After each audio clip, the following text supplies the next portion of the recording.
শ্রী গুরু প্রেমানন্দী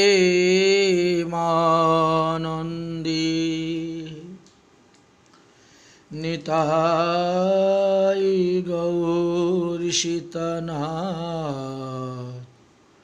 হরি হরি বল।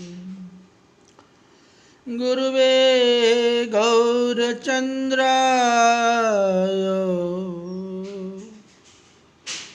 রাধিকায় তদালয়ে কৃষ্ণায় কৃষ্ণ ভক্তায় তদ্ভক্তায় নমো নমঃ। অজানুলম্বিত ভুজ কর্ণকাবদাতু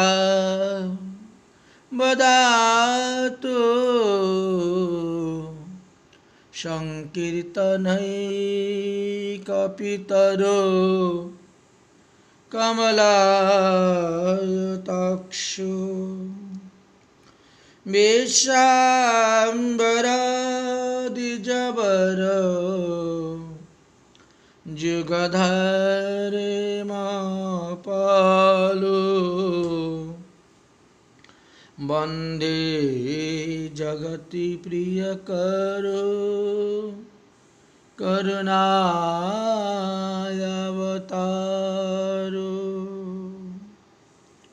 শুধু গৌর ভক্তবৃন্দগণ, গৌরলীলা আস্বাদন প্রসঙ্গে আমরা ৬২টি পর্ব আস্বাদন করেছি। ৬২ পর্বর বিষয়বস্তু ছিল শ্রী চৈতন্য চরিতামৃতের অন্তলীলার পঞ্চম পরিচ্ছেদ থেকে 15 পরিচ্ছেদ থেকে। সেখানে আলোচ্য বিষয় ছিল যে মহাপ্রভু রাধাভাবে ভাবিত হয়ে তিনি সর্বদা থাকতেন। চটক পর্বতকে দেখলে গিরি গোবর্ধন পর্বত বলে মনে হতো, যে কোনো বন দেখলে বৃন্দাবন বলে মনে হতো, সমুদ্রকে দেখলে যমুনা নদী বলে মনে হতো। এইভাবে মহাপ্রভুর ভাব দিনে দিনে বাড়তে বাড়তে একদিন মহাপ্রভু এক পুষ্প উদ্যান দেখে বৃন্দাবন মনে করে সেখানে প্রবেশ করেন এবং স্ফূর্তিতে শ্রীকৃষ্ণ দর্শন এবং রাসলীলা আদি তত্ত্বকথা মনে পড়ায় সেগুলা বর্ণন করে করে তিনি বনের মধ্যে ঘুরতে শুরু করেন এবং এক সময় তিনি অজ্ঞান হয়ে পড়ে যান। ঠিক সেই সময়ই সেখানে স্বরূপাদি ভক্তগণ গিয়ে উপস্থিত হন মহাপ্রভুকে খুঁজতে খুঁজতে। তারা যখন দেখলেন গম্ভীর হাতে মহাপ্রভু নেই, তখন খোঁজার জন্য বেরিয়েছিলেন এবং সেইখানে গিয়ে মহাপ্রভুকে দেখতে পান। মহাপ্রভু সর্ব অঙ্গে শ্বেত বইতেছে, অষ্টসাত্ত্বিক ভাব। অনেক কষ্ট করে মহাপ্রভুকে চেতন ফিরালেন, কিন্তু মহাপ্রভু চেতন ফেরার পরে সবার মুখের দিকে তাকাচ্ছেন, কোনো কথা বলছেন না। মনে হচ্ছে যেন কাউকে তিনি খুঁজতেছেন, তাকে পাচ্ছেন না, এরকম একটি ভাব তার মধ্যে উদয় হল। অনেকক্ষণ পরে হঠাৎ করে বলে উঠলেন, আমার নয়ন মনকে হরণ করে কোথায় চলে গেলে? অর্থাৎ কৃষ্ণের কথা বলছেন। শ্রী রাধা সিধ নয়নের তৃষ্ণার যেভাবে বাড়ে, মহাপ্রভুরও নয়নের তৃষ্ণা সেইভাবে বেড়েছে। তাই রাধারানী যেমন বিশ্বকাশকীকে ধরে নিজের মনের কথা বলতেন, আজ মহাপ্রভু সেইভাবে ভাবিত হয়ে রায় রামানন্দকে ধরে বলছেন, হে সখী, নব জলধর অপেক্ষা যাহার দেহ কান্তি, নবস্থিত বিদ্যুৎ যিনি অপেক্ষা মনোহর যাহার বসন, সুচিত্র মুরলী সুবিধ শ্রীবদন, ও কলঙ্ক শরদচন্দ্রের মতন যাহার বদন মুখমণ্ডল, যার কেশকলাপে ময়ূর পুচ্ছ ভূষিত এবং তারকার মতো স্নিগ্ধ উজ্জ্বল, যাহার মুক্তার হার কান্তি শোভা পাইতেছিল, সেই মদনমোহন শ্রীকৃষ্ণ আপন সৌন্দর্যের যারা আমার নয়নের স্পৃহা বর্ধন করিয়া কোথায় চলে গেলেন? এখন বলো সখী, আমি কি করি? একবার দেখা দিয়েই অন্তর্হিত হয়ে গেল। এখন কি উপায়ে কৃষ্ণ দর্শন পাই তা তুমি আমাকে বলে দাও। রামানন্দ মহাপ্রভুর ভাবটা বুঝতে পেরে তিনি ভাগবতের দশম স্কন্ধের 29 অধ্যায়ের 35 নম্বর শ্লোকটা বললেন। বৃক্ষায়বকাবৃতমুখম তব মনকুণ্ডলী শ্রী। যখনই শ্লোকটা বলতে শুরু করলেন, মহাপ্রভু বলো বলো বলো, আরেকবার বলো, আরেকবার বলো, মানে বারবার বলো। পুনঃ কহে হায় হায় পর পর রাম রায়, কহে প্রভু গদ গদ আখ্যানে। রামানন্দ পরে শ্লোক শুনি প্রভুর হর্ষ সুখ, আপনি প্রভু কইলা ব্যাখ্যানে। রামানন্দ শ্লোক বলছেন আর মহাপ্রভু সেই শ্লোকের ব্যাখ্যা করে যাচ্ছেন। তারপর মহাপ্রভু বলছেন, হে রামানন্দ, চঞ্চল স্বভাব কৃষ্ণের, না রহে এক স্থানে, দেখা দিয়া মন হরি করি অন্তর ধ্যানে। আচ্ছা স্বরূপ দামোদর, তুমি একটি গীত আমাকে শোনাও, যাতে আমার হৃদয়টি শীতল হয়ে যায়। তখন স্বরূপ গোসাই গীত গোবিন্দের একটি পদ শোনালেন। রাসে হরিমিহ বিগত বিলাসম, স্মরতি মন মম কৃত পরিহাসম। স্বরূপ গোসাই যবে এই পদ গাইলা, অতি প্রেমাবেশে তবে প্রভু নাচিতে লাগিলা। এই মতো নিত্য যদি হয় বহুক্ষণ, স্বরূপ গোসাই পদ কইলা আত্মসমর্পণ। প্রভু বলি প্রভু কহেন বারবার, না গায়ে স্বরূপ গোসাই প্রেম দেখি তার। স্বরূপ যখন মহাপ্রভুর এই প্রেম দেখে গান গাওয়াটা বন্ধ করে দিলেন। মহাপ্রভু বলছেন, ভাই তোর পায়ে ধরি, তুই বল বল, এই গানটা বল বারবার। তিনি বলছেন না।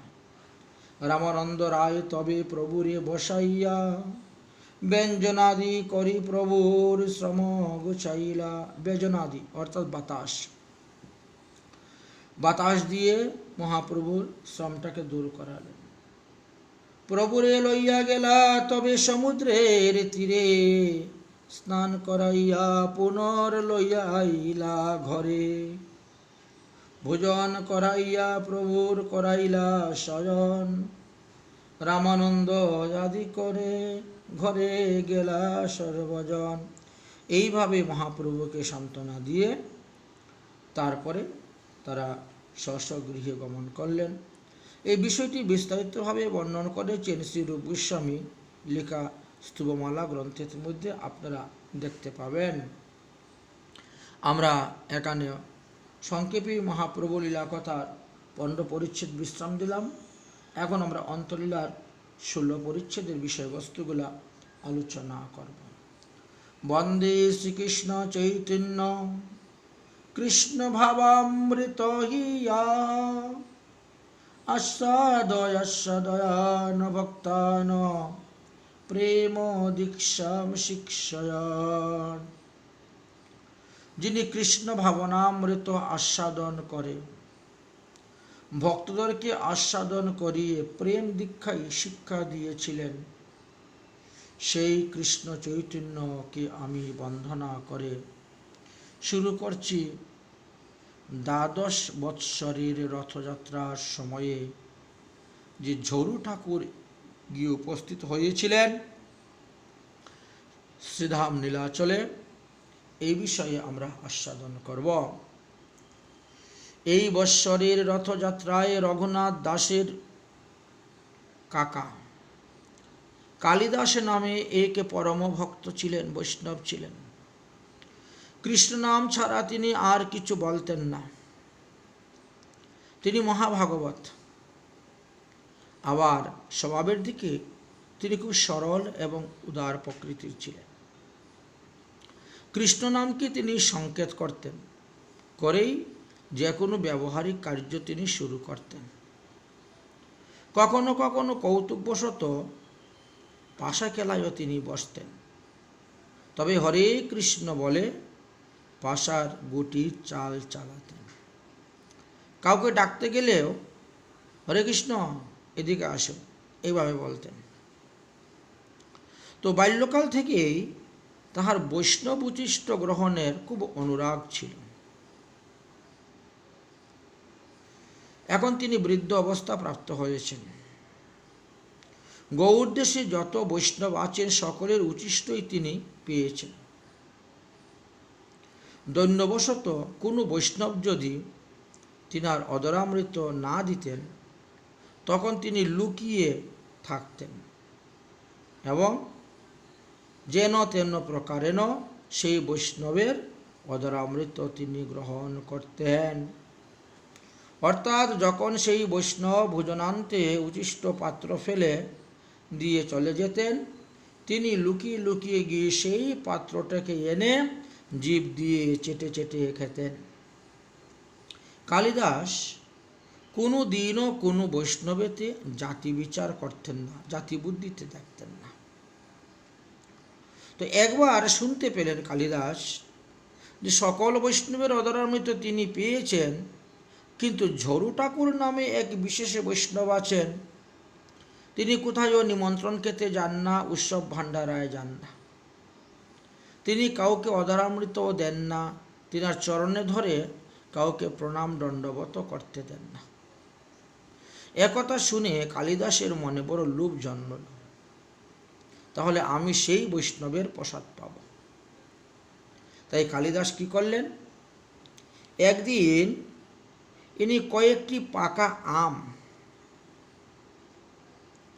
একটা কলাপাতার মধ্যে বেঁধে নিয়ে রওনা হলেন ঝরু ঠাকুরের গৃহের দিকে। ক্রমে ক্রমে ঝরু ঠাকুরের বাড়িতে গিয়ে উপস্থিত হলেন এবং দণ্ডবত প্রণাম করে আম ফল ভেট দিলেন। অর্থাৎ এটা আপনাদের ঠাকুরের জন্য এনেছি, নেন, এটা ভোগ লাগিয়ে প্রসাদ পাবেন। কালিদাসকে ডেকে ঝরু ঠাকুর বহু সম্মান করলেন, বসতে আসন দিলেন, পরিচয় জিজ্ঞাসা করলেন। কতক্ষণ ইষ্টগুষ্টি করার পরে বললেন, দেখো কালিদাস, আমি একেবারে নিচু জাতিতে জন্মগ্রহণ করেছি। আমার জাতির নাম হলো ভূমিমালী। আমাদের ৪৫ দিনে গিয়ে অসুর সমাপ্ত হয়। নিচু জাতিতে জন্ম, আর তুমি হলে উত্তম কুলেতে জন্ম, তাই তুমি আমার পূজ্য। আর তার মধ্যে হলেন তুমি আমার অতিথি, আজ উত্তম অতিথি। কিন্তু আমার গৃহের জলানা দিয়েও তুমি স্পর্শ করতে পারবে না, কারণ সেই যোগ্যতা আমার নেই। এমনকি আমার গৃহেতে তুমি যদি নিজে রান্না করে খাও, তথাপিও সমাজের লোক প্রতিবাদ করবে, তোমাকেও পতিত করে রেখে দিবে। এখন বলো আমি কি প্রকারে তোমার সেবা করতে পারি? তাই যদি আপনি আজ্ঞা দেন, আমাদের পাশের বাড়ি ব্রাহ্মণ আছেন, তো সেখানে চাউল ডাল সবজি পাঠিয়ে দিই, ওখানেই আপনি প্রসাদ গ্রহণ করবেন। আপনি আমার অতিথি ব্রাহ্মণ, উত্তম কুলের বৈষ্ণব এসেছেন, তবেই আমার গৃহস্থ ধর্ম রক্ষা হবে। তুমি যদি অভুক্ত অবস্থায় চলে যাও, তাহলে আমার বড় কষ্ট হবে, মৃত্যুর সময় আমি কষ্ট পাব। ঝরু ঠাকুরের কথা শুনে কালিদাস বললেন, ঠাকুর, আমি অত্যন্ত পতিত অধম, তোমার চরণ দর্শনের জন্য আমি আসিয়াছি। আজ তোমার চরণ দর্শন করে পবিত্র হলাম, কৃতার্থ হলাম, আমার জন্ম সার্থক হল। এখন আমার মনে একটা বাসনাই, যদি তুমি কৃপা করে পূর্ণ করো। জড় ঠাকুর বললেন, কি বলো, কি পূর্ণ করো? কালিদাস বললেন, আমাকে তোমার চরণ ধুলি দাও, আর তোমার চরণ দুটি আমার মাথার মধ্যে রাখো, তবেই আমি কৃতার্থ হইব। কালিদাসের এই কথা শুনে জড় ঠাকুর লাফ দিয়ে উঠে 3 হাত পিছনে চলে গেলেন। বললেন, তোমার এইরূপ কথা বলা ঠিক হচ্ছে না। একে তো আমি নিচ জাতি, আর তুমি হলে উত্তম বংশজাত। তা শুনে কালিদাস শ্রী হরিভক্তি বিলাস থেকে একটা শ্লোক তিনাকে শোনালেন। নমে ভক্তশ্চ চতুর্বেদী মত ভক্ত সোপচত প্রিয়, তস্मै দেয়ং ততো গ্রাহ্যং ন চ পূজ্যো যথা হিতম। ভগবানের ভক্ত নিচু জাতিতে জন্মগ্রহণ করলেও শ্রেষ্ঠ, কিন্তু চতুর্বেদী ব্রাহ্মণ করলে জন্মগ্রহণ করেও যদি ভগবানের ভক্ত না হয় তো কী লাভ? কোনো লাভ হয় না। একথা ভাগবতেও 3য় স্কন্দের 33 অধ্যায়ের 7 নম্বর শ্লোকে বলে গেছেন, অহোবত্য সপচত গরিয়ান। ভাগবতের 7ম স্কন্দের 9ম অধ্যায়ের 10 নম্বর শ্লোকে বলে গেছেন, বিপ্রাদি সরগুণ যুক্তা দরবন্দি। অনেক প্রমাণ আছে। অতএব আপনি নিচু জাতিতে জন্মগ্রহণ করলে কি হলো? বৈষ্ণবেতে জাতি বুদ্ধি করতে নয়। অতএব আপনি আপনার চরণ আমার মস্তকে অর্পণ করেন। তা শুনে জড় ঠাকুর বললেন, হা কৃষ্ণ, কৃষ্ণ ভক্ত নিচকুলে জন্মিলে সে সবার পূজ্য, একথা সত্য, কিন্তু আমি তো এখনো কৃষ্ণ ভক্ত হতে পারি নাই। আমার এইরূপ শক্তিও নেই যে আমি তোমার মস্তকে চরণ অর্পণ করব। জড় ঠাকুরের কথা শুনে কালিদাস বললেন, তাহলে আমাকে বিদায় দিন, আমি আসছি। তখন জড় ঠাকুর বড় চিন্তার মধ্যে পড়ে গেলেন। তিনি বললেন, ঠিক আছে, আপনি সেবাও গ্রহণ করবেন না কোনো মতেই, তাহলে আমি আর কি করব? শুধু শুধু আপনাকে কষ্ট দিয়ে লাভ নেই। চলুন, কোন দিকে আপনি এসেছেন? বলে, আমি ওই দিকে আসছি। বলে, ওদিকে তো অনেকটা ঘুরতি রাস্তা, এই দিকে আসুন, এই দিকে শর্টকাট রাস্তা আছে, আমি দেখিয়ে দিচ্ছি। এইভাবে জড় ঠাকুর কালিদাসের অনুগমন করতে শুরু করলেন। কালিদাসকে বিদায় দিয়ে, মানে বেশ কিছু দূর যাওয়ার পরে কালিদাস বলছেন, আপনি বৃদ্ধ মহাত্মা, অনেক দূর এসেছেন, আমাকে পথ দেখিয়ে দিয়েছেন, এবার আমি চলে যেতে পারবো, আপনি ঘরে ফিরে যান। তো জড় ঠাকুর সেখান থেকেই তিনি ঘরে ফিরে যাওয়ার জন্য রওনা হলেন। তখন কালিদাস কী করলেন, যেই স্থানে দাঁড়িয়ে রাস্তার মধ্যে দুজনে কথা বললেন, কথা বলে জড় ঠাকুরকে বিদায় দিলেন, উনি ফিরে যাচ্ছেন, ওখানের চরণচিহ্ন হইতে কিছু রজ ধুলি নিয়ে তিনার মস্তক আদি সর্ব অঙ্গে মাখলেন। তারপরে কালিদাস একটি জঙ্গলের মধ্যে লুকিয়ে রইলেন। দেখলেন জড় ঠাকুর ধীরে ধীরে তিনি গৃহে গিয়ে প্রবেশ করে দরজা বন্ধ করে দিয়েছেন। এবার কালিদাস আস্তে আস্তে আস্তে আস্তে তিনি গিয়ে ওদের ঘরের পিছনে বসে আছেন। এদিকে জড় ঠাকুর ওই কালিদাসের যে আম ফল এনেছিলেন ঠাকুরের ভোগ দেওয়ার জন্য, তিনি সেটা বের করলেন। বের করে মানুষেই ভগবান শ্রীকৃষ্ণকে সেই আম্রফল অর্পণ করলেন। তারপর তিনি নিজে খেলেন এবং পত্নীকে খেতে দিলেন। অবশিষ্ট জিনিস অর্থাৎ আমের যে বিচি বা আমের যে আটি, বাকলা, এগুলো সব ওই কলাপাতার মধ্যেই পেঁচিয়ে বাইরে ফেলে দিলেন। দিয়ে দরজা বন্ধ করে তারা বিশ্রাম করতেছেন। কালিদাস ধীরে ধীরে ধীরে ধীরে সেখানে গিয়ে ওই পুটলাটা খুললেন। খুলে এনে তিনি আম ফলগুলা চুষতে শুরু করলেন। সেই আমের আটিটা তিনি কলাপাতা থেকে বের করে চুষতে শুরু করলেন। সেই খোলা আটি চুষে চুষে কালিদাস, চুষিতে চুষিতে হয় প্রেমের উল্লাস। ওই বৈষ্ণব অধরামৃত তিনি যত পাচ্ছেন ততই তিনার মনে প্রেমের উল্লাস বৃদ্ধি পেতে শুরু হল। এই মতন বৈষ্ণব যত বৈশে গৌর দেশে, কালিদাস তৈছে সবার নীল অবশেষ।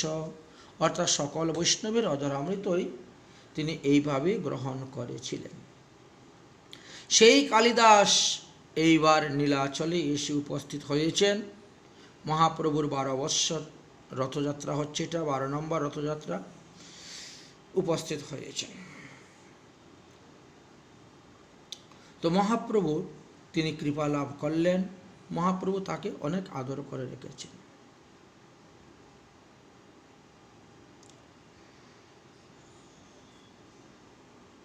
তো মহাপ্রভুর একটা নিয়ম ছিল যে মহাপ্রভুর পা ধৌত জল অতি সহজে কেউ গ্রহণ করতে পারত না। এটা মহাপ্রভু গোবিন্দকে করা আদেশ দিয়ে রেখেছিলেন, খবরদার আমার চরণামৃত যেন কেউ পান করতে না পারে। তাই এমন এক জায়গার মধ্যে মহাপ্রভু চরণ ধুইতেন। মহাপ্রভু যখন জগন্নাথ দর্শন করতে যেতেন, তখন জগন্নাথ মন্দিরে যাওয়ার পর ওখানে পা ধুয়ে তিনি জগন্নাথ মন্দিরের ভিতরে প্রবেশ করতেন। তো সিংহদ্বারের বাম দিকেই একটা গর্ত ছিল, গর্তের উপর একটা পাথর ছিল, আর সেখানে মহাপ্রভু চরণ ধুইতেন। গোবিন্দ মহাপ্রভুর সঙ্গে সঙ্গে জল করঙ্গ নিয়ে যেতেন, চলতেন। প্রভু সিংহদ্বারের উত্তর দিকে কপাটের আড়ালে 22টি সিঁড়ির তলে একটুকু নিচে গর্তর মতো আছে, আর সেই গর্ততে পা ধুয়ে তিনি জগন্নাথ দর্শন করতে যান। প্রভুর অন্তরঙ্গ ভক্ত কোনো না কোনো সময় ছল করে প্রভুর একটু একটু চরণামৃত পান করত, কেউ বা পারত না। তো এইভাবে পাদুদক গ্রহণ করতেন কোনো কোনো বৈষ্ণব। তো কালিদাস তাহা লক্ষ্য করে দেখলেন, দেখে তিনিও সুযোগ বুঝলেন, খুঁজেছিলেন। একদিন প্রভু 22 সিঁড়ির তলে পা ধুচ্ছেন, এমনি সময় কালিদাস এসে সেখানে হাত পেতে বসল এবং একে একে মহাপ্রভুর 3 অঞ্জলি পাদুদক পান করলেন। এরপর প্রভু তাকে এইরূপ নিষেধ করলেন, বারে বারে নিতে নাই, পান করতে নাই, বারণ করছেন। এই পর্যন্ত তোমার বাসনায় আমি পূর্ণ করেছি, আর তুমি আমার পাদুদক পান করিও না, মহাপ্রভু বলছেন। প্রভুর সাক্ষাতে অনেকের পক্ষেই একবারের বেশি পাদুদক পান করা সম্ভব ছিল না। প্রভু সেই দুর্লভ কৃপা করলেন কালিদাসকে, কারণ বৈষ্ণবের প্রতি কালিদাসের শ্রদ্ধা এবং নিষ্ঠা ভক্তি অটল ছিল। তাই প্রভু কেন 22 সিঁড়ির নিচে পা ধুতেন? কারণ 22 সিঁড়ির উপর দক্ষিণ দিকে নৃসিংহ মূর্তি আছেন। প্রভু প্রতিদিন তাকে নমস্কার করে একটি শ্লোক পড়তেন, নমস্তে নরসিংহায় প্রহ্লাদদায়িনে হিরণ্যকৈশপী বক্ষং শিলাং টঙ্কুরস্খলয়ে ইতি নৃসিংহ পরতো নৃসিংহ যতো যতো যামি ততো নৃসিংহ বহি নৃসিংহ হৃদয়ে নৃসিংহ নৃসিংহমাদিং শরণম প্রপদ্য। তারপর প্রভু জগন্নাথ দর্শন করে যেতেন। জগন্নাথ দর্শন করার পর ঘরে এসে মধ্যাহ্ন ভোজন করতেন। বাহিরের দ্বারে তখন কালিদাস বসে থাকত মহাপ্রভুর অধরামৃত পাওয়ার আশায়। অন্তর্যামী মহাপ্রভু কালিদাসের মনের কথা বুঝতে পেরেছেন। তাই গোবিন্দকে ঠারে ঠারে প্রভু ইঙ্গিত করে দিলেন, আজকে আমারই অদরামৃত তুমি কালিদাসকে দিও। তাহলে আমরা এখানে বৈষ্ণব অদরামৃতের একটা অপূর্ব মহিমা দেখতে পেলাম। বৈষ্ণবের শেষ ভুক্ত এতেক মহিমা, কালিদাসে পাইল প্রভুর কৃপা সীমা। তাতে বৈষ্ণবের ঝুটা খাও ছাড়ি ঘিনালাজ, যাহা হইতে পাইবা বাঞ্ছিত সব কাজ। কৃষ্ণের উচিষ্ট হয় মহাপ্রসাদ নাম, ভক্ত শেষ হইলে মহাপ্রসাদ একখান। ভক্তপদ ধুলিয়ার ভক্তপদ জল, ভক্ত ভুক্ত শেষ এই তিন সাধনের বল। এই তিন সেবা হইতে কৃষ্ণ প্রেমা হয়, পুনর পুনর ভাগবতে ফুকারিয়া কয়। তাতে বারবার কহি শুনো ভক্তগণ, বিশ্বাস করিয়া কর এ তিনের সেবন। তিন হইতে কৃষ্ণ নাম প্রেমের উল্লাস, কৃষ্ণের প্রসাদ তাতে সাক্ষী কালিদাস। তাহলে এই ভক্তপদ রচ, ভক্তপদ জল, ভুক্ত বশিষ্ঠ, এই তিনের দ্বারা কি হয়? কৃষ্ণ ভক্তি লাভ হয়, কৃষ্ণকে পাওয়া যায়, সমস্ত পাপ তাপ দূরে যায়, দেহ পবিত্র হয়, আমরা ইত্যাদি কথা জানতে পারলাম। এই 12 বৎসরের রথযাত্রাতে শিবানন্দ সেন তার স্ত্রী এবং ছোট ছেলেকে সঙ্গে করে নীলাচলে এসেছিলেন। তো মহাপ্রভুর কাছে এসেছিলেন, দণ্ডবত প্রণাম করলেন। পুত্রকে দেখে মহাপ্রভু বেশ আনন্দ পেলেন। শিবানন্দ পুত্রকে আদেশ করলেন, যা মহাপ্রভুর চরণ বন্দনা কর। তখন সেই বালক গিয়ে মহাপ্রভুর চরণ বন্দনা করলেন। প্রভু তখন বালককে বললেন, বালক কৃষ্ণ কহ, কৃষ্ণ কহ। এইরূপ বারে বারে বলতে লাগলেন, কিন্তু ওই বালক কিছুতেই কৃষ্ণ নাম উচ্চারণ করিল না।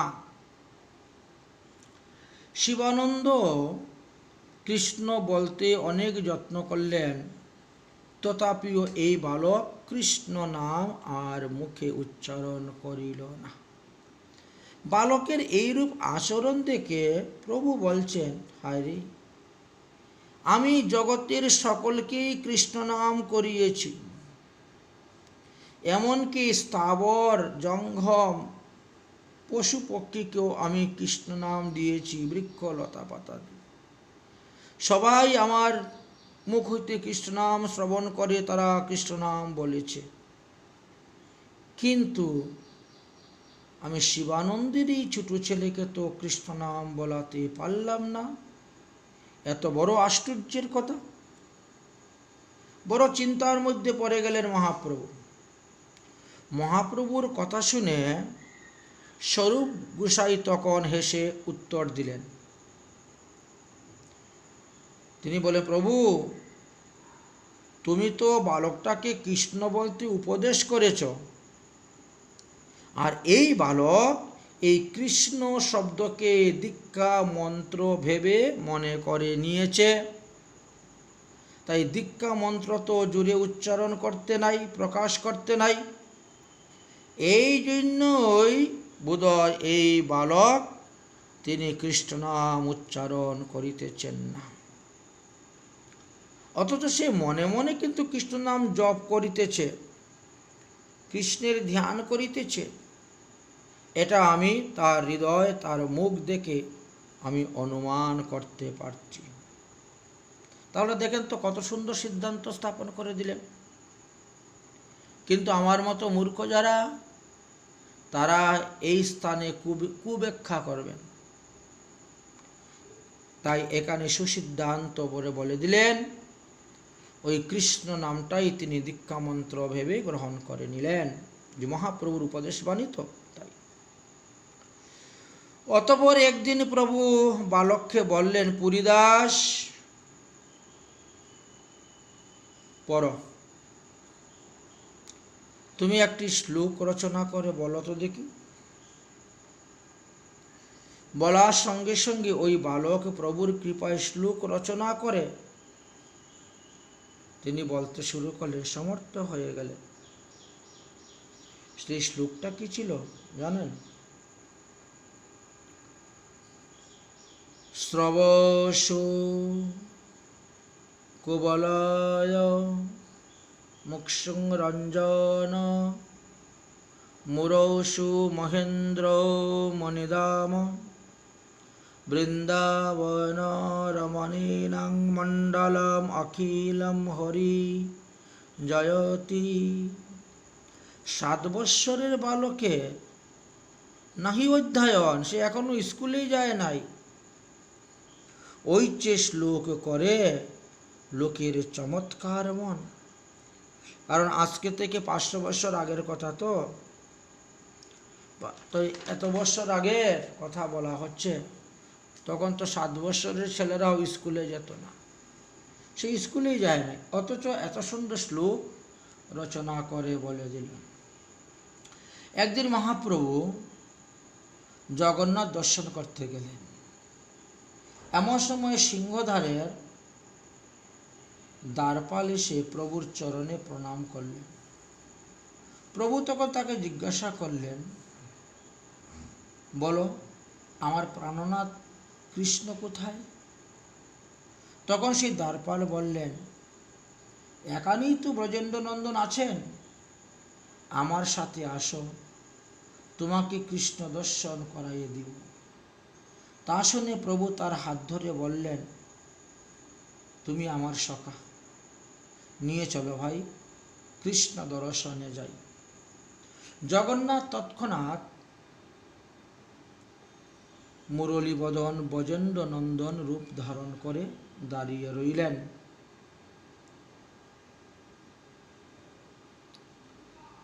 মহাপ্রভু সেই বিগ্রহ দর্শন করে আনন্দ পেলেন। মহাপ্রভু খুব আনন্দিত হলেন। এদিকে পূজারী গোপাল বল্লভ জগন্নাথ দেবের বাল্যভোগ লাগাইয়ে তিনি শঙ্খ ঘণ্টাদি সহ আরতি কার্য সমাপ্ত করে জগন্নাথের প্রসাদী মালা এনে মহাপ্রভুর গলায় দিলেন। বাল্যভোগের প্রসাদ মহাপ্রভুকে দিলেন। তার অল্প লইয়া প্রভু জিহ্বায় যদি দিলা, তার সব গোবিন্দ আঁচলে বাঁধলা, আর অবশিষ্ট যা ছিল আঁচলের মধ্যে বাঁধলেন। কোটি অমৃত স্বাদ পাইলা প্রভু চমৎকার, সর্ব অঙ্গী পুলক নেত্র বহি অশ্রুধার।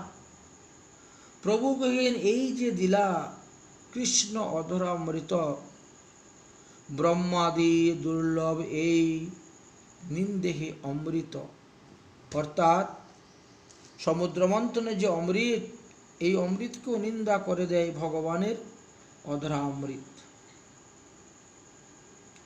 সামান্য ভাগ্য হইতে আর প্রাপ্তি নহে হয়, মানে অল্প ভাগ্যে জগন্নাথের প্রসাদ পাওয়া যায় না, ভগবানের প্রসাদ পাওয়া যায় না।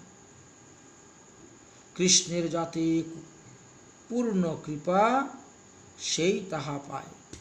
শ্রীকৃষ্ণের কৃপা যার উপরে আছে, তিনিই ভগবানের প্রসাদ লাভ করতে পারেন। এত বলি প্রভু তা সভারে বিদায় দিলা, উপল ভোগ দেখিতে প্রভু নিজ বাসায় আইলা। উপল ভোগ দেখিয়া প্রভু নিজের বাসায় আইলা। তাহলে উপল ভোগ কাকে বলে? আমরা এই বিষয়ে একটু আলোচনা না করলে, কারণ শব্দের অর্থ অনুসারে মানুষ বিভিন্ন সময়ে বিভিন্ন অর্থে ব্যবহার করে থাকে, তাই অনেকে কুব্যাখ্যাও করে নেয়। আচ্ছা, তাহলে উপলভোগ কাকে বলে শুনুন। দিবা দ্বিপ্রহরের পর যে বৃহৎ ভোগ হয় তাহা গরুরের পশ্চাতে যে একটি বৃহৎ প্রস্তরময় স্থান আছে তার উপরে হইয়া থাকে। উপল শব্দের অর্থ হল প্রস্তর। উড়িয়া ভাষাতে বা উড়িষ্যা ভাষাতে এই প্রস্তরকে তারা উপল বলত। সেই প্রস্তরময় ভূমির উপরেই ওই ভোগটি হয় বলিয়া তাহার নাম উপল ভোগ। কেউ কেউ এই ভোগকে ছত্রভোগও বলিয়া থাকেন। অবশ্য জগন্নাথের অন্যান্য সমস্ত ভোগ মণিকটুরির মধ্যে হয়ে থাকে, কিন্তু এই ভোগটা এই স্থানে বাইরে হয়ে থাকে। আবার দেখা যায় ছত্রভোগ বলতে একটি গ্রামের স্থানের নামও আছে।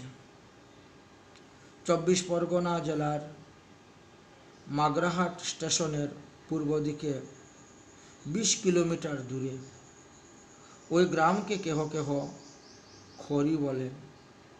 সেখানের বৈজুকানাথ শিবলিঙ্গ আছেন মহাদেবের। চৈত্র শুক্লা প্রতিপদে সেখানে মেলা হয়ে থাকে, কিন্তু এই ছত্রভোগ গ্রামের নাম এখানে বলা হয় নাই। উপলভোগকেও কখনো কখনো কেউ ছত্রভোগ বলে বর্ণন করিতেন। তাহলে আমরা বুঝতে পারলাম উপলভোগ কাকে বলা হয়। তাহলে মহাপ্রভু সেই উপলভোগ দর্শন করে আসলেন। প্রভু মধ্যাহ্ন ভোজনে বিশ্রাম করিলেন এবং সন্ধ্যা আরতির পর প্রভু আবার নিজের ভক্তগণ সহ নির্জনে বসে কৃষ্ণকথা আনন্দে আস্বাদন করতে বসতেন। একে একে রামানন্দ সার্বভৌম স্বরূপ আদি সকলেই এসে সেখানে বসতেন এবং মহাপ্রভুর মুখ হইতে তারা শ্রবণ করতেন। মহাপ্রভু শ্রী গোবিন্দকে কখনো কখনো ইঙ্গিত করতেন যে তুমি যদি প্রসাদ এনে থাকো তাহলে এদেরকে দেও, ইঙ্গিত করতেন। কখনো কখনো ইঙ্গিত দিয়ে পাঠাতেন, যাও যাও প্রসাদ নিয়ে আসো। তো গোবিন্দ প্রভুর ইঙ্গিত বুঝে তিনি তৎক্ষণাৎ প্রসাদ নিয়ে আসতেন। মহাপ্রভু পুরী, ভারতী, অন্যান্য সকলকে নিয়েই একসঙ্গে বসে প্রসাদ গ্রহণ করতেন।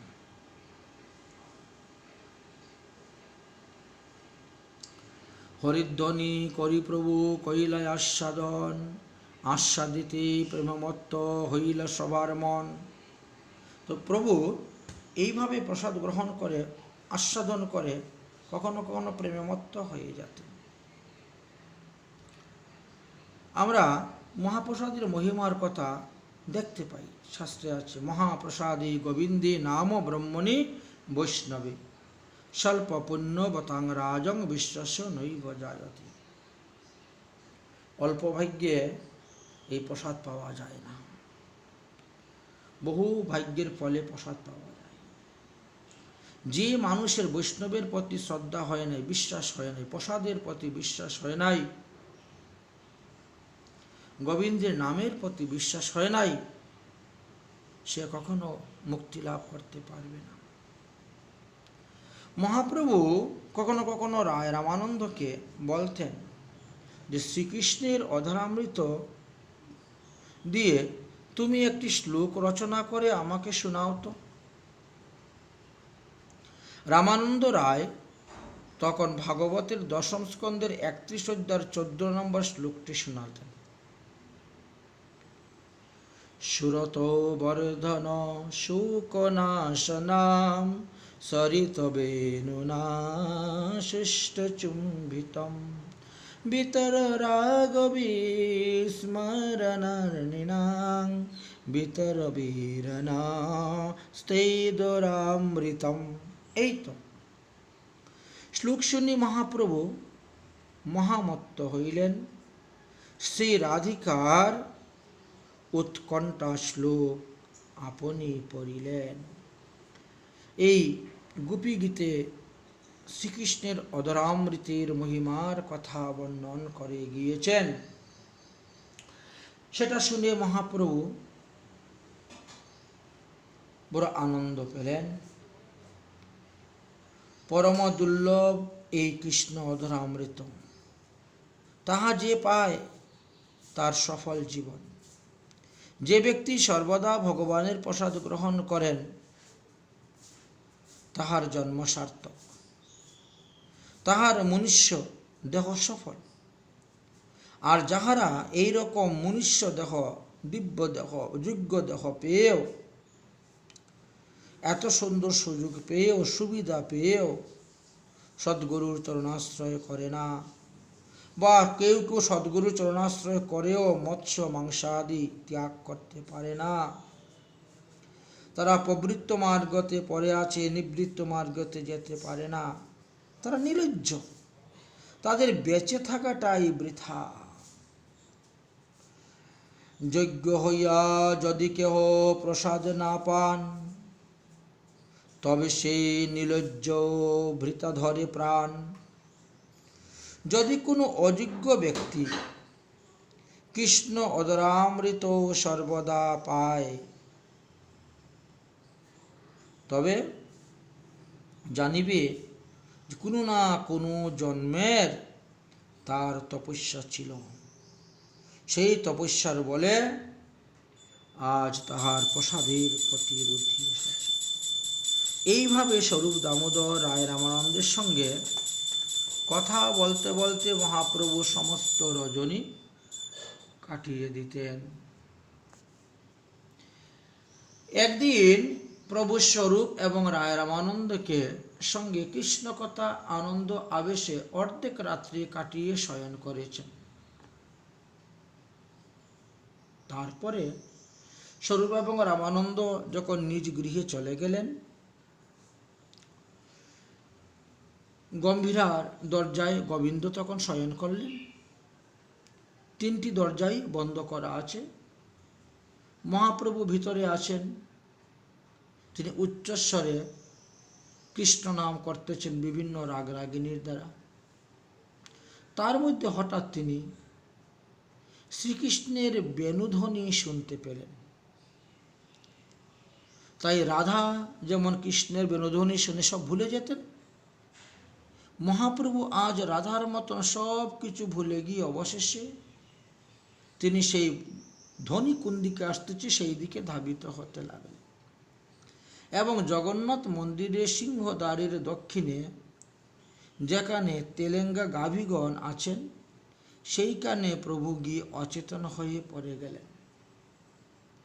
এদিকে গোবিন্দ হঠাৎ জেগে উঠে মহাপ্রভুকে দেখতে পেয়েছেন না। ভাবলেন ব্যাপারটা কি, প্রভুর কোনো সারা শব্দ নাই কেন? তাই দরজা খুলে ঘরে ঢুকে দেখলেন প্রভু সেই গৃহে নেই, গৃহশূন্য। বিনা মেঘেই যেন বজ্রপাত হলো। তৎক্ষণাৎ সবাইকে ডাকাডাকি করলেন এবং মশাল জ্বালিয়ে সবাই মহাপ্রভুকে অন্বেষণ করতে বেরোলেন। অবশেষে জগন্নাথের সিংহদ্বারে গিয়ে দেখলেন গাভীগণ এক স্থানে গোলাকার বৃত্ত করেছে, আর তার মধ্যে মহাপ্রভু পড়ে আছে। কুর্মীর মতন প্রভুর হাত পা সব ভিতর দিকে ঢুকে গেছে, তার পেটের ভিতর সব ঢুকে গেছে হাত পা, আর প্রভুর মুখ দিয়ে ফেনা বেরোচ্ছে, কিন্তু অঙ্গ পুলকিত, নয়নে অশ্রুধারা ঝরতেছে, অচেতন হয়ে পড়ে আছেন, যেন একটা মস্ত বড় কুর্ম বা কুমড়া ফল পড়ে আছে। চারিদিকে গাভীগণ নাসা বিস্তার করে প্রভুর শ্রীঅঙ্গের ঘ্রাণ নিচ্ছে।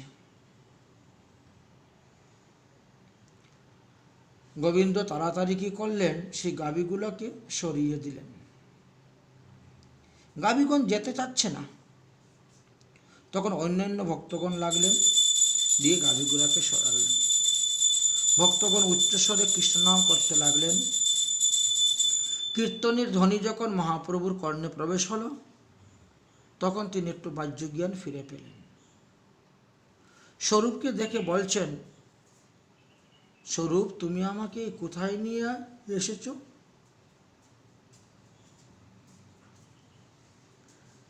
স্বরূপ আর কি বলবেন? স্বরূপ বলছেন, প্রভু তুমি কেমন করে এই স্থানে আসলে? তুমি কি বুঝতে পারছো এখানে তুমি কোথায় আছো? কোথায় সেই রাধাকান্ত মঠ, গম্ভীরা মঠ, আর কোথায় তুমি এখানে পড়ে আছো? মহাপ্রভু বলছেন, ও আরে শ্রীকৃষ্ণের বেণুধ্বনি শ্রবণ করে আমি বৃন্দাবনে গেলাম, তো গিয়ে দেখি বেণুর সংকেত ধ্বনিতে শ্রীমতী রাধারানীও নিকুঞ্জে আসছেন। তাকে দেখে কৃষ্ণ উল্লাসিত হয়ে বিলাসের জন্য কুঞ্জের দিকে গেলেন, আর তার পিছনে পিছনে আমিও তখন গোপীগণের সঙ্গে রসিকস্য করে কৃষ্ণের সেই মধুর বিহার দর্শন করার জন্য গিয়েছিলাম। তারা হাস্য পরিহাস্য, মধুর কণ্ঠধ্বনি এইসব দেখে শুনে আমার কর্ণ মন উল্লাসের আর সীমা রইল না। ঠিক এমন সময় তোমরা সবাই এসে কোলাহল শুরু করলে, জোর করে আমাকে সেখান থেকে ধরে নিয়ে এলে। এই যে বড় দুঃখ। আর তাদের সেই অমৃতময়ী বাণী আমি আর শুনতে পেলাম না। এইমাত্র মহাপ্রভুর প্রতিরাত্রি দিনে উন্মাদ চেষ্টিত হয় প্রলাপ বচনে।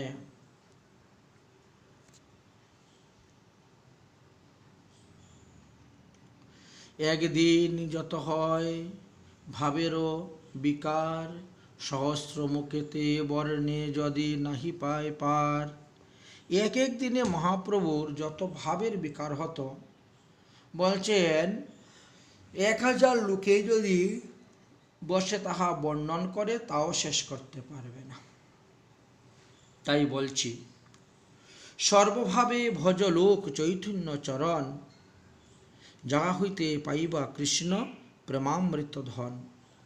অতএব মহাপ্রভুকে ভজন করলেই তোমরা কৃষ্ণধন পাবে। অর্থাৎ দাস্য, সৌখ্য ও মধুর, বাৎসল্য মধুর, এই 4টি ভাবের মধ্যে যে কোনো একভাবে ভজন করলেই ভগবানকে লাভ করা যায়। এইভাবে আমরা 17 অধ্যায় বিশ্রাম দিয়ে এবার আমরা 18 অধ্যায়ের মূল বিষয়বস্তু, 18 পরিচ্ছেদ, অন্তলীলার 18 পরিচ্ছেদের মূল বিষয়বস্তুগুলো আলোচনা করতেছি।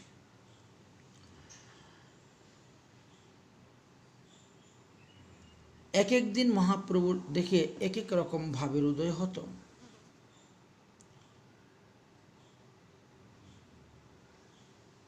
কোনো একদিন মহাপ্রভু ভাবে বসে ভাবছেন, যদি ব্রজেন্দ্র নন্দিনীর সেবা করতে পারতাম তাহলে আমার জীবন সফল হতো। তিনি সেবার অভিলাষী হয়েছেন।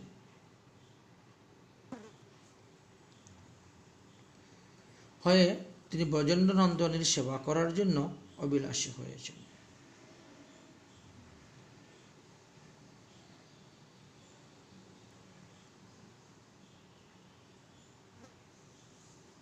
এই মতন মহাপ্রভু নীলা চলে বৈশে, রাত্রি দিন কৃষ্ণের বিচ্ছেদান আনন্দে ভাসে।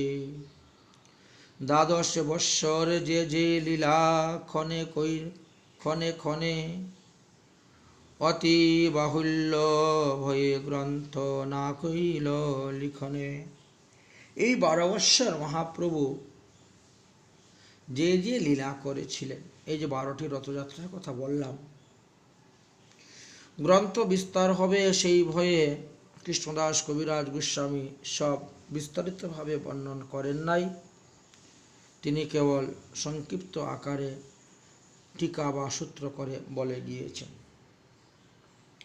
একদিন মহাপ্রভু আইটুঠা নামক এক বাগান হইতে সমুদ্র তরঙ্গ লক্ষ্য করে যমুনা নদী ভ্রমে প্রভু সকলের অলক্ষিতে গিয়েই সমুদ্রের মধ্যে ঝাঁপ দিয়ে পড়েছিলেন।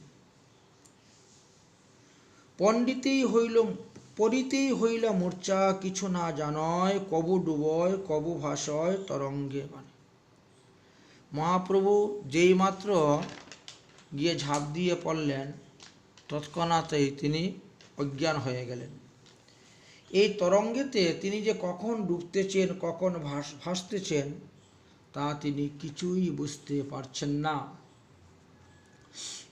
যমুনাতে জলকেলি গোপীগণ সঙ্গে, কৃষ্ণ করেন মহাপ্রভু মগ্ন সেই রঙ্গে।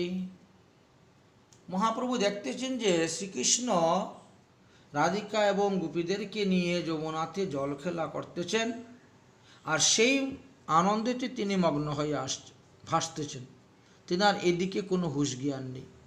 সমুদ্রের ঢেউ যেভাবে শুকনো কাঠকে একবার জলের তলায় নিয়ে যায়, আবার উপরে ভাসিয়ে দেয়, ঠিক তেমনিভাবে মহাপ্রভুকে একবার জলের তলায় নিয়ে যাচ্ছে, আবার উপরে ভাসিয়ে দিচ্ছে। অর্থাৎ জগন্নাথ তা আইটুটা হইতে ওইদিকে গিয়ে সমুদ্রে ঝাঁপ দিয়েছিলেন, আর যেতে যেতে তিনি কর্ণাকের দিকে তিনি চলে গেলেন বহু দূর। এদিকে স্বরূপাদি ভক্তগণ হঠাৎ মহাপ্রভুকে বাগানের মধ্যে দেখতে না পেয়ে সকলে সন্ধান করতে লাগলেন। তিনি কি জগন্নাথ দর্শন করতে গেলেন, নাকি উন্মাদ অবস্থায় বাগানের কোথায় মূর্ছিত হয়ে পড়ে আছেন, না তিনি গুন্ডিচা মন্দিরে গেলেন? এইভাবে ভক্তরা একে অন্যে বলা বলি করে খোঁজাখুঁজি করতে শুরু করলেন, কিন্তু কোথায়ও সেই দিন খুঁজে মহাপ্রভুকে পেলেন না। অবশেষে তারা সিদ্ধান্ত করলেন, তাহলে সমুদ্রের তীরেতে চলো, মনে হয় মহাপ্রভু সমুদ্রে ঝাঁপ দিয়েছেন। সকলে সমুদ্রের তীরে আসলেন এবং যে যে লোক সমুদ্র তীরে দেখা যায় তাদেরকেও জিজ্ঞাসা করলেন। কোনো লোকের নিকট হইতে মহাপ্রভুর কোনো সংবাদই তারা পেলেন না। চাহিয়া বেড়ায় আছে শেষরাত্র হইল, অন্তর্ধান হইল প্রভু নিশ্চয় করিল। দেখতে দেখতে সমস্ত দিন গত হয়ে গেল, সমস্ত রাত্রি শেষ হয়ে গেল, কিন্তু মহাপ্রভুর কোনো সংবাদ পাওয়া যাচ্ছে না। তখন তারা নিশ্চিত করলেন, তাহলে মনে হয় মহাপ্রভু সমুদ্রের মধ্যে প্রবেশ করে অন্তর্ধান করেছেন। প্রভুর প্রিয় ভক্তগণের মনে এই অনিষ্ট আকাঙ্ক্ষার কথা যখন উদয় হলো, তখন তারা আর ধৈর্য ধরে থাকতে পারছেন না। অনিষ্ট আঙ্খানি বন্ধু হৃদয়ানি ভবন্তু হি। চতুর্দিকে অন্বেষণ করেও যখন প্রভুর কোনো সংবাদ পেলেন না, তখন তাদের আর চলার কোনো শক্তি রইল না। বিরহ বিষাদে তারা বিবল হয়ে পড়লেন, চেতনা প্রায় তাদের লুপ্ত। ঠিক এমন সময়ে দেখেন একজন জালিয়া দৌড়ে দৌড়ে আসতেছে, তার কাঁধের মধ্যে রয়েছে জাল। সে ক্ষণে হাসে, ক্ষণে কাঁদে, ক্ষণে নাচে, আবার উল্লাসিত মুখে হরিবল হরিবল বলে। জালিয়ার মধ্যে এইরূপ অষ্টসাত্ত্বিক ভাব প্রেম দেখে স্বরূপ দামোদর তখন কিছু অনুমান করলেন, চিন্তা করলেন, তাহলে মনে হয় এই জালিয়া মহাপ্রভুর দর্শন পেয়েছে। তা না হলে এই রূপে প্রেমের বিকার কি রূপে তাহার দেখে হইতে পারে? তাই তিনি জালিয়াকে সমাচার জিজ্ঞাসা করলেন, তুমি কি রাস্তায় কোনো অদ্ভুত লোক দেখিয়াছ? জালিয়া বললেন, আমি প্রতিদিন রাত্রে একা নির্জন স্থানে নৌকা নিয়ে গিয়ে মাছ ধরে বেড়াই, কিন্তু রাস্তায় কোনো লোক দেখিনি। তবে জাল টানতেই এক মৃত ব্যক্তি আমার জালের মধ্যে উঠল, আর কি বিভৎস তার রূপ দেখে আমার মনে যে ভয়ের উদয় হয়েছিল, তাই আমি তাড়াতাড়ি জাল ছেড়ে পালিয়ে আসতে চাইলাম। জালটাকে তাকে ছাড়িয়ে দিয়ে জালটাকে নিয়ে আসতে চাইলাম। তো জাল যখন ছাড়াতে গেলাম, কিভাবে যে তার অঙ্গের মধ্যে আমার অঙ্গ স্পর্শ হয়ে গেল, আর স্পর্শ হওয়ার সঙ্গে সঙ্গে কি আশ্চর্য, সেই ভূত একেবারে আমার হৃদয়ের মধ্যে ঢুকে পড়ল। এই ভয়ে আমার সারা শরীর কাঁপতেছে, চোখ থেকে জল গড়িয়ে গড়িয়ে পড়তেছে, কথা জড়িয়ে যেতে লাগলো, আর শরীরের রুমগুলি খাড়া হয়ে গেল। এ কি দৈত্য না ব্রহ্মদৈত্য বুঝতে পারছি না। এই রকম ভয়ঙ্কর মূর্তি আমি কখনো দেখি নাই। এ কি ভূত না প্রেত তাও বুঝতে পারছি না। এইরকম আশ্চর্য ভূতের কথা তো আমার জীবনে কোনোদিন গল্পও শুনি নাই। শরীরটা তার 5 থেকে 7 হাত লম্বা, হাত পাগুলা 3 হাত লম্বা লম্বা, হাত পায়ের অস্থির জোড়াগুলা একেবারে আলাদা আলাদা হয়ে গিয়েছে, কেবল চামড়া দিয়ে ঢাকা, নড়াচড়া করছে। চোখ দুটি উপর দিকে উল্টে রয়েছে। তাকে দেখে তোমাদের দেহেও প্রাণ থাকবে না ঠাকুর, জানো, এমন অদ্ভুত। আবার কখনো কখনো গু গু গু গু শব্দ করিতেছে, কখনো বা অচেতনের মতন হয়ে পড়ে থাকে। ওগো গোসাইরা, আমাকে না ওই ভূত ধরেই ফেলল। হায় হায়, আমি মরলে আমার স্ত্রী পুত্র মেয়েরা কিভাবে বাঁচবে বলো? এখন আমি হুজাই বা কোথায় পাই এই ভূত ছাড়ানোর জন্য? আপনারা কি আমাকে সেই ভূত ছাড়িয়ে দিতে পারবেন? আজ যে আমার এ কি হলো বুঝতে পারছি না। যাহাতে ভূত প্রেত আমায় না ধরে, সেই জন্য তো আমি সবসময় নৃসিংহের নাম জপ করি।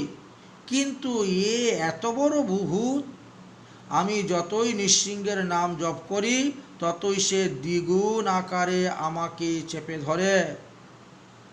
খবরদার, আপনারা কেউ ওদিকে যাবেন না, গেলেই সকলকেই এই ভূত চেপে ধরবে। স্বরূপ দামোদর বুঝতে পারলেন। এত শুনি স্বরূপ দামোদর গোসাই সব তথ্য জানি, জালিয়াকে কহেন কিছু সুমধুর বাণী। শুনো ভাই, আমি একজন মস্ত বড় হুজা, আমি বড় বড় ভূতকেও ছাড়িতে জানি। বসো, তুমি আমার সামনে বসো, এখনই আমি তোমার ভূত ছাড়িয়ে দিব। অতঃপর ছল করে ঢং করে জালিয়ার মাথায় হাত দিয়ে মিছামিছি মন্ত্রপাঠ করে মাথার মধ্যে 3টা থাপ্পড় মারলেন। ভূত পালিয়ে গেল, আর ভয় নাই, ভূত পালিয়ে গেছে। অতঃপর জালিয়া কিছুটা শান্ত হলেন। তখন স্বরূপ গোসাই বললেন, তুমি ওই ভূতকে যেখানে দেখিয়াছ, চলো আমাদেরকে সেখানে নিয়ে। তুমি যাকে ভূত বলে মনে করছো তিনি ভূত নয়, তিনি হলেন শ্রীকৃষ্ণ চৈতন্য গৌরাঙ্গ মহাপ্রভু, তিনি স্বয়ং ভগবান। চলো, আমাকে সেখানে নিয়ে চলো। আমরা পরবর্তী অধ্যায়ে আলোচনা করব যে সেখানে যাওয়ার পরে মহাপ্রভুকে তারা কিভাবে দর্শন করেছিলেন এবং কিভাবে সুস্থ করে পুনরায় ফিরিয়ে এনেছিলেন, সেই কথা আলোচনা করব। আজকের মতন হরিকথা আমাদের এখানেই বিশ্রাম, গৌলীলা কথা এখানেই বিশ্রাম করলাম। যদক্ষরম পদবষ্টং মাত্রাহীনশ্চ যদ্ভবে তৎসর্বকমতং দেবং প্রসিদ্ধং পরমেশ্বরম। সর্বে ভবন্তু সুখিনঃ, সর্বে সন্তু নিরাময়া, সর্বে ভদ্রাণি পশ্যন্তু মা কশ্চিৎ দুঃখভাগ্ ভবেৎ। ওম শান্তি, ওম শান্তি, ওম শান্তি।